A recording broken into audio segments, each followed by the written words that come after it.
வணக்கம். இன்னைக்கு தை அமாவாசை. நம்ம பித்ருக்களுக்கெல்லாம் நம்ம இன்னைக்கு தர்ப்பணம் பண்ணுற முக்கியமான ஒரு தினமாகும். இன்றைக்கி நானும் அவரும் குழந்தையை கூட்டிகிட்டு பெண்ணை அதில் தண்ணி ஓடுறதுங்கிறதுனால அங்கே போய் ஸ்நானம் பண்ணலாம். அமாவாசைக்கு இதே மாதிரி நதிகளில் ஸ்நானம் பண்ணால் ரொம்ப நல்லதுங்கிறதுனால நாமும் கூட்டின்னு கிளம்பினோம். நாமும் கொஞ்சம் நேரம் மண்ணில் விளையாடிட்டு அப்படியே ஒரு குளிப்பாட்டி கூட்டின்னு வரலான்னா அவனையும் கூட்டின்னு கிளம்பினோம்.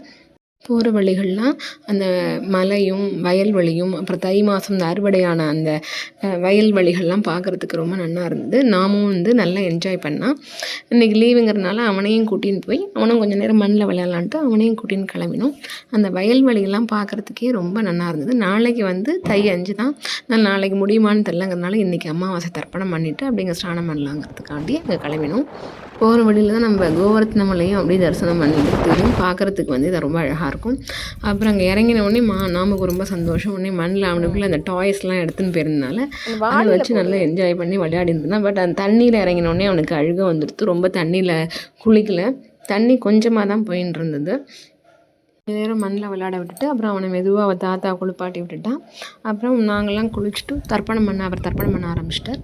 அந்த தண்ணியோட ஓட்டம் ரொம்ப நல்லா இருந்து நல்ல தெளிவாக இருந்தது. பெண்ணையார் தண்ணி எப்போதுமே தெளிவாக இருக்கும்.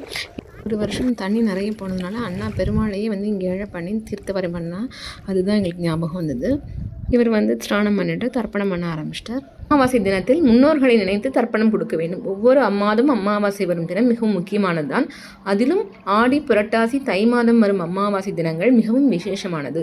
ஆடி அமாவாசை அன்று பித்ருக்கள் பித்ருலோகத்திலிருந்து பூலோகத்திற்கு கிளம்புவதாக ஐதீகம். மகாலய அமாவாசை என்று அழைக்கப்படும் புரட்டாசி அமாவாசை பித்ருக்கள் பூலோகம் வந்தடைந்து மகாலய பட்ச காலத்தில் தங்கியிருந்து அருள் புரிவார்கள். தை அமாவாசை அன்று பித்ருக்கள் தர்ப்பணம் கொடுக்கும் தம் சந்ததிகளுக்கு நல்லருள் வழங்கி பித்ருலோகம் திரும்புவதாக ஐதீகம். அமாவாசைகளில் கண்டிப்பாக விரதம் இருந்து தர்ப்பணம் கொடுத்து முன்னோர்களை வழிபட வேண்டும் என்பார்கள். இதற்கு காரணம் உள்ளது. தை மாத அமாவாசை என்பது உத்தராயண புண்ணிய காலத்தில் வரும் முதல் அமாவாசை ஆகும். அதேபோல் ஆடி அமாவாசை என்பது தட்சிணாயன புண்ணிய காலத்தில் வரும் முதல் அமாவாசை ஆகும். உத்தராயணம் என்பது தேவர்களின் விடியற்காலை துவங்கும் மாதமாகும். அதேபோல் தட்சிணாயன புண்ணிய காலம் என்பது தேவர்களின் மாலை மற்றும் இரவு நேரமாகும். மார்கழி மாதம் எப்படி சிறப்பு வாய்ந்ததோ அதேபோல் தை மாதமும் சிறப்புகள் பல நிறைந்த மாதமாகும். மார்கழி மாதம் என்பது தேவர்களின் பிரம்ம முகூர்த்த நேரமாக கருதப்படுகிறது. அதேபோல் தை மாதம் என்பது தேவர்களின் விடியற்காலை நேரமாக கருதப்படுகிறது. சூரியனை வழிபட்டு அவரின் அருளை பெறுவதற்காக சூரியனின் வரவை எதிர்பார்த்து காத்திருக்கும் நேரமே தை மாதமாகும். சூரியன் முன்னோர்களுக்குரிய கிரகமாகும். அதேபோல் சூரியனை சாட்சியாக வைத்தே முன்னோர்களுக்கு தர்ப்பணம் கொடுக்க வேண்டும் என்பது நியதி.